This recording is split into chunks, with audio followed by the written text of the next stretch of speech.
10's Late Night News, proudly brought to you by the powerful new 105 kilowatt 2-litre Hyundai Elantra.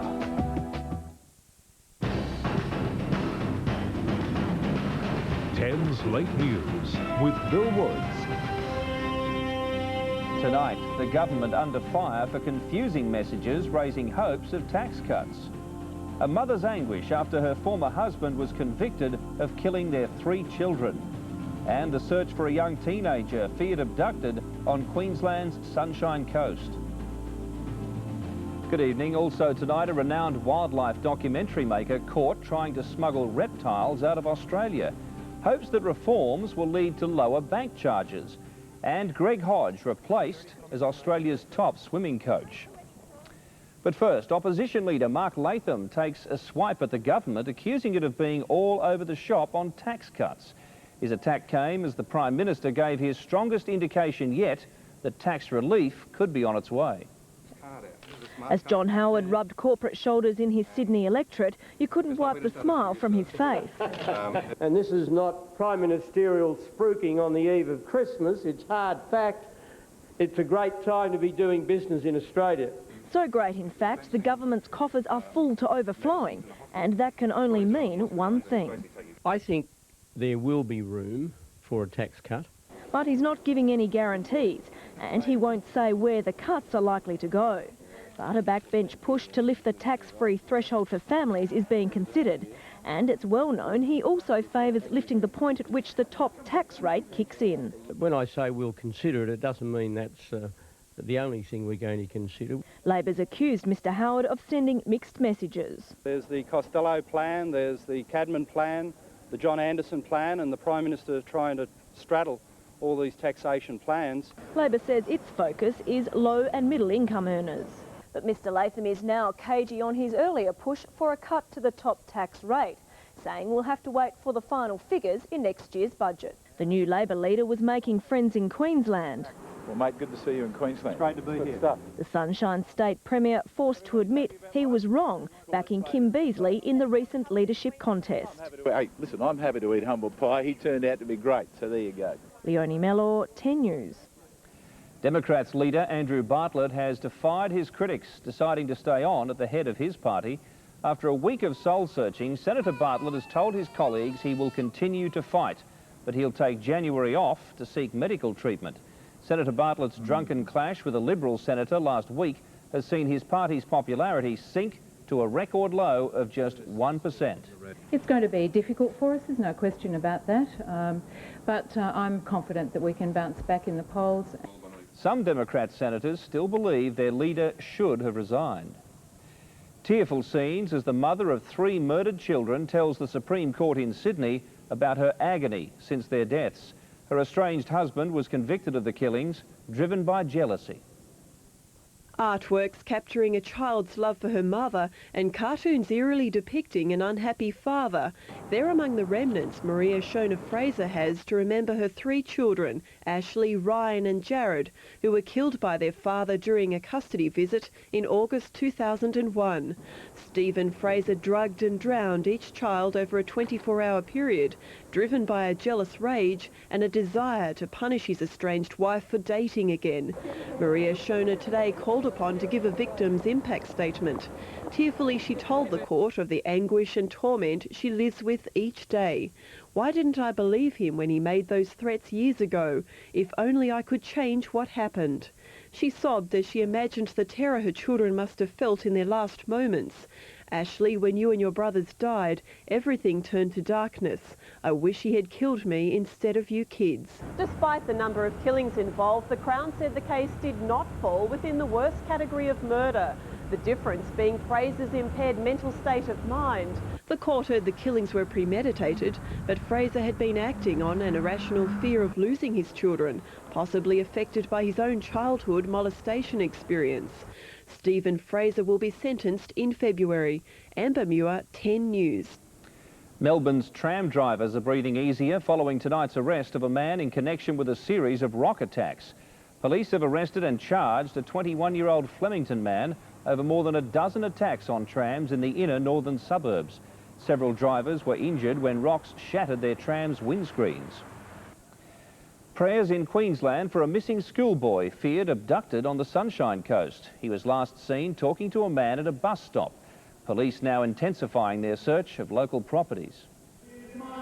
After their 5th sleepless night, Bruce and Denise Morecombe have nothing left but hope. Daniel's twin Bradley prays he won't spend next week's birthday alone. We pray for Daniel, your servant, Lord, and our friend. The emotional service was held at the boys' school, the devastated community joining to light candles and sing hymns in the hope their friend will return home safely. The 13-year-old was last seen waiting for a bus on Nambour Connection Road on Sunday on a shopping trip to buy Christmas presents. He's a really good friend and he's a really good person. He's got such a kind nature about him. I didn't really think it had happened to him. You'd never think it'll happen to someone, you know.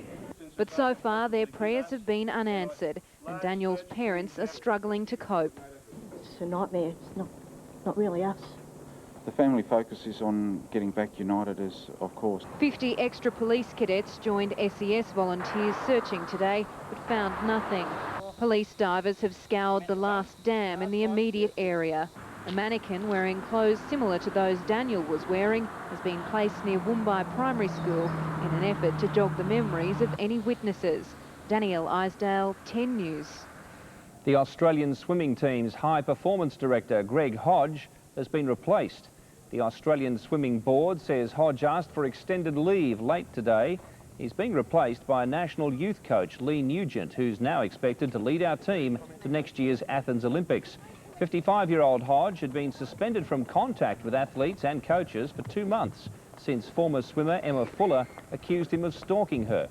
Claims Hodge strenuously denies. Still to come in 10's late news, the hunt for the elusive Powerball winner. Hopes that new banking reforms will mean some cheaper charges for customers. And a pad to die for, if you can scratch up around $15 million.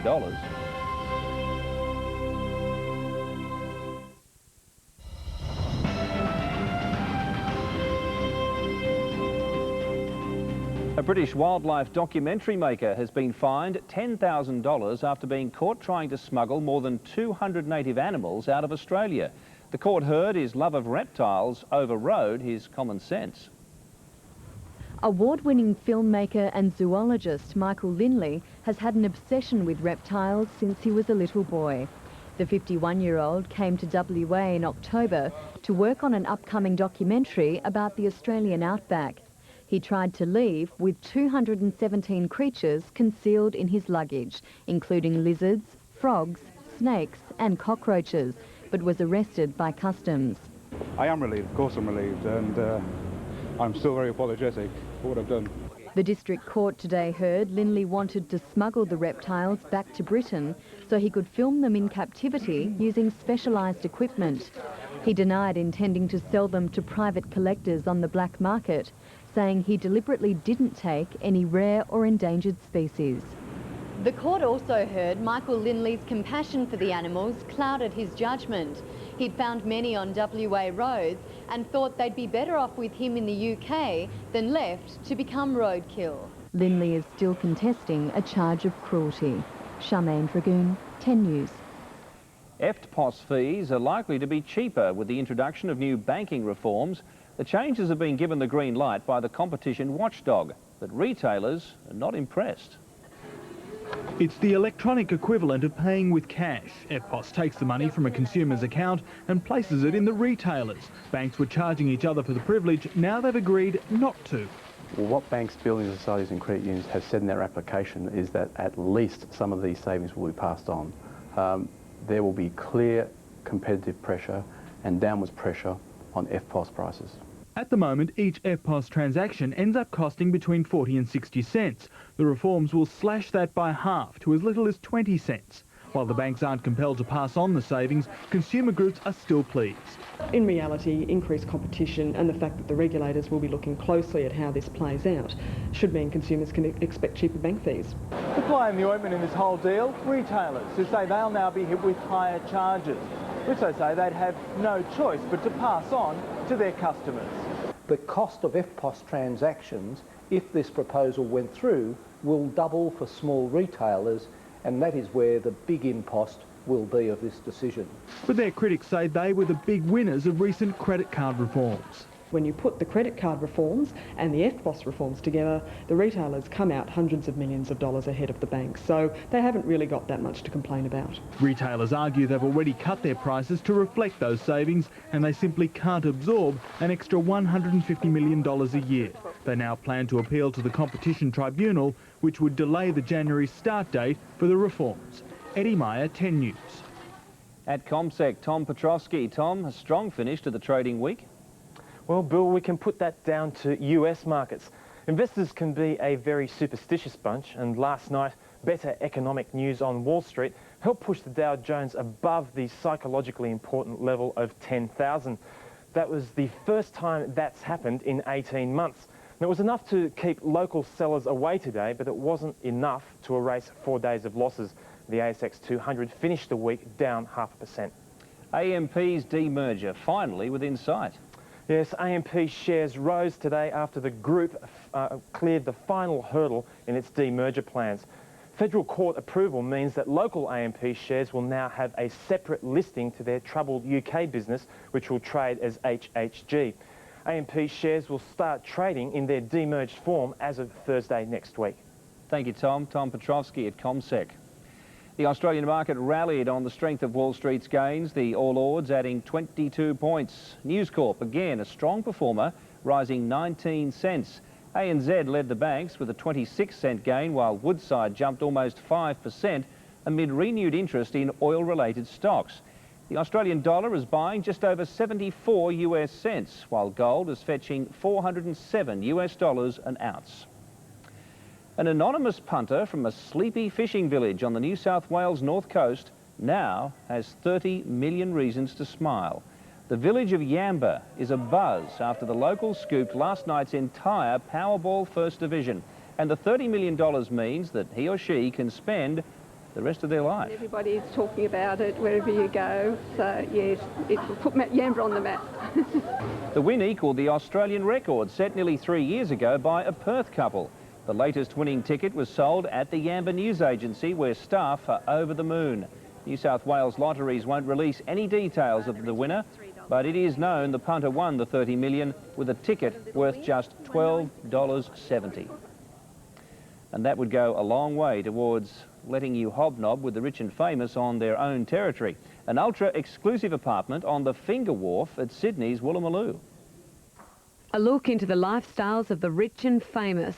Despite 2 interest rate rises and claims Sydney's property bubble is about to burst, this 6-bedroom, 4-bathroom apartment with 2 outdoor entertaining areas, 6 car parks and a berth for your boat is expected to sell for up to $16 million.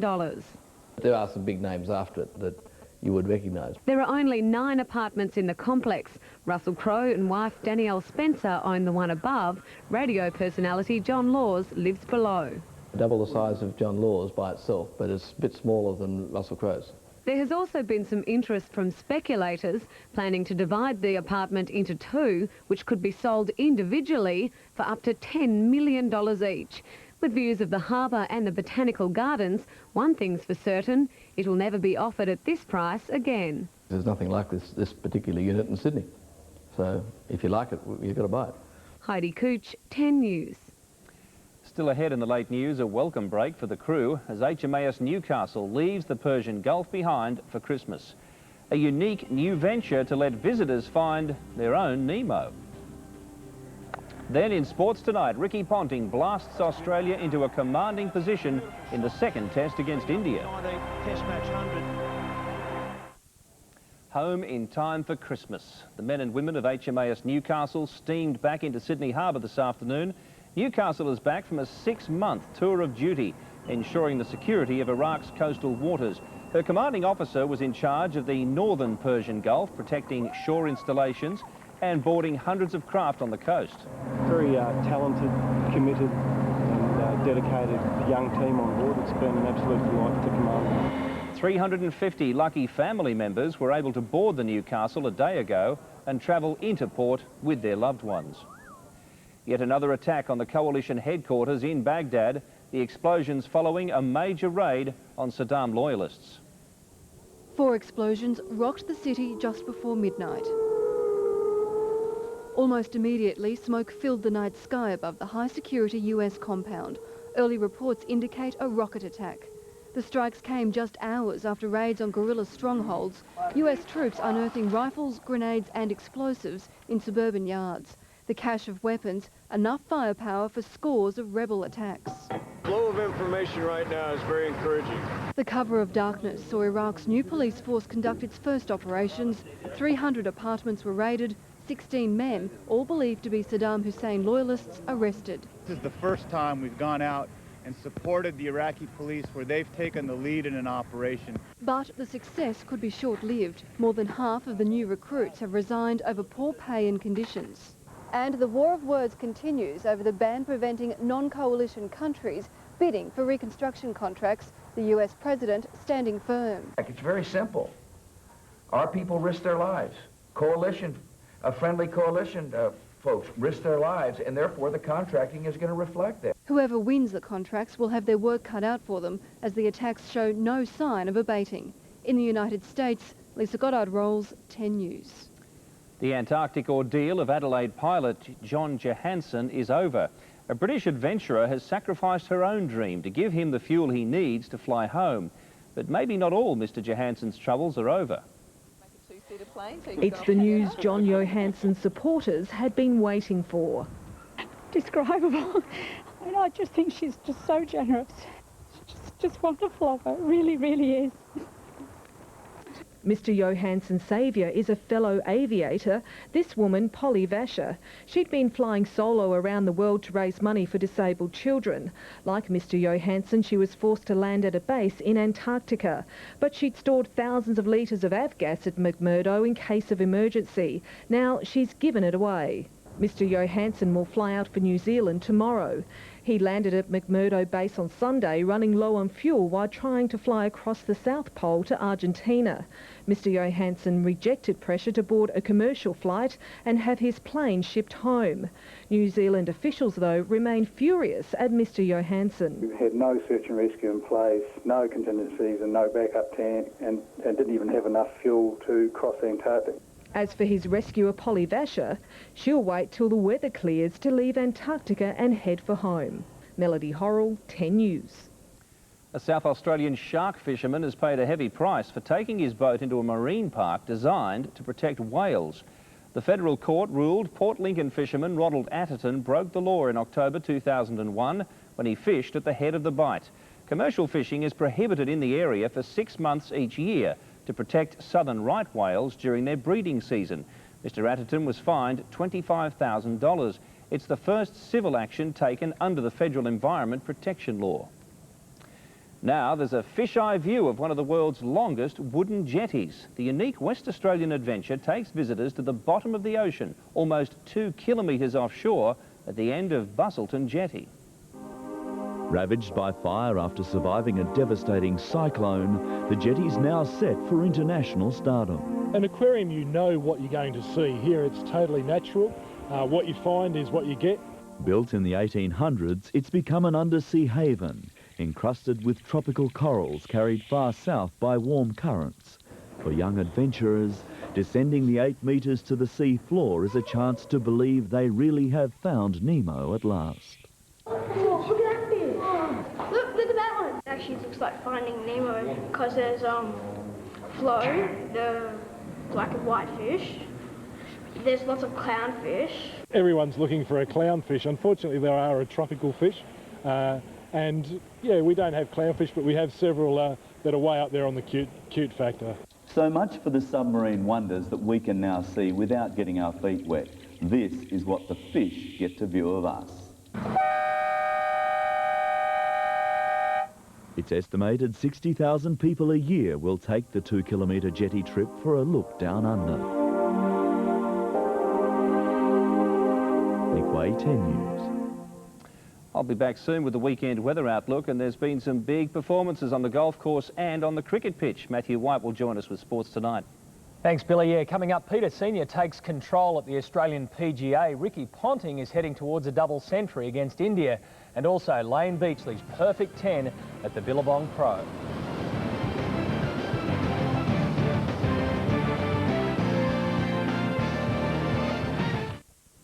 The weekend weather details now, where the satellite is showing widespread cloud along the east coast in the top end, Tasmania and the southeast as well. On the synoptic chart, a broad trough stretches from the southwest across the Northern Territory and Queensland into northern New South Wales as a series of cold fronts sweeps southern regions and a high sits in the Bight. Let's look at tomorrow now. We should see clear skies around Cairns, temperatures in the early 30s, fine in Brisbane, clearing showers around Sydney, a little cooler there in the mid-20s. Sunny periods in Canberra, mostly cloudy in Hobart, showers clearing from Melbourne, 22. Becoming fine in Adelaide, where it should reach 23. Fine in Perth, a little warmer there in 32, and the Alice as well, 36. Afternoon storms and 33 for Darwin. The owner of what may be Australia's most luxurious doghouse is defying orders to tear it down. The devoted dog lover says she's the victim of a neighbourhood dispute. To some, it's more penthouse than pet house. Deborah Parkhouse has spent $87,000 accommodating 6 pedigree Afghan hounds, even mortgaging her property to keep it intact. Pampered pooches provided with a kitchen, wood heater, insulated walls and even a hydro bath. I just see them as an integral part of my life, and if I'm going to have a home of comfort, I don't understand why the animals can't also be afforded the same luxury. However, the doggy devotee has been ordered by the Macedon Ranges Shire to tear down the doghouse and relocate the dogs to the other end of her 32-acre property. The Shire also applying new conditions on Mrs Parkhouse's permits, restricting the dogs' feeding and exercise times. This follows complaints from the owner of the neighbouring Cattery and Berry Farm, who was unavailable for comment. Mrs Parkhouse says the complaints are over a falling out between the pair rather than trouble caused by the dogs. Cameron Bowe, 10 News. And that's the latest from the 10 Newsroom. Our next national bulletin is at 5 tomorrow evening. But stay with us now for all the action in the day's sport. Sports Tonight with Matthew White. I'm Bill Woods from the Late News team. Good night.